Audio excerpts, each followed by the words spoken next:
Aluminothermal Welding. This is work analyzing the fatigue performance of two aluminothermic welding groups. The weldings represent an innovation in process because they utilize a 30 and 45-degree angle joint.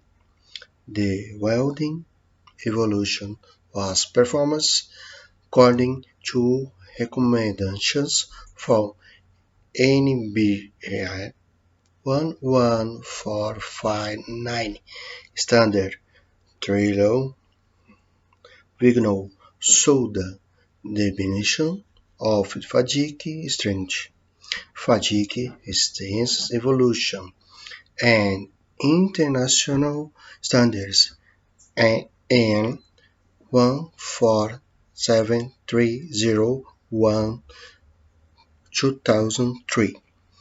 Railway applications, track welding of rails, Part 2.1, approval of aluminothermic welding process and PSI 7608 1993.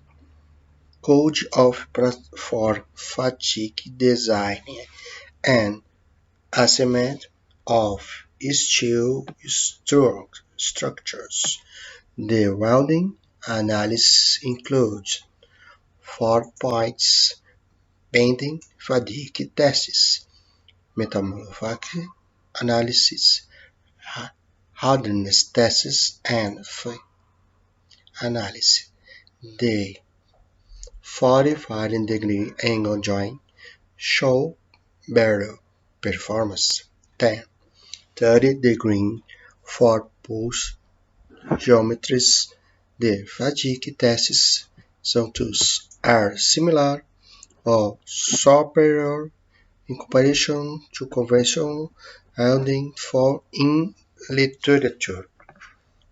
The new joint design fit the Brazilian fatigue requirements, although superficial welding defects of the flashing twinning and lack of fusion type have mitigated the weld's performance. The microstructure and welding profile are as recommended. This new approach to in-process produces a narrow has, which is advantageous to controlling defects, such as better effector in the weld profile in heavy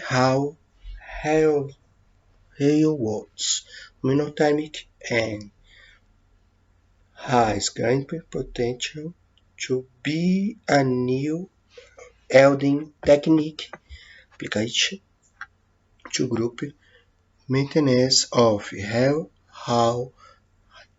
railroads. However, some improvements in the weld production, molding materials, and design should to fatigue life of the angle welding technique.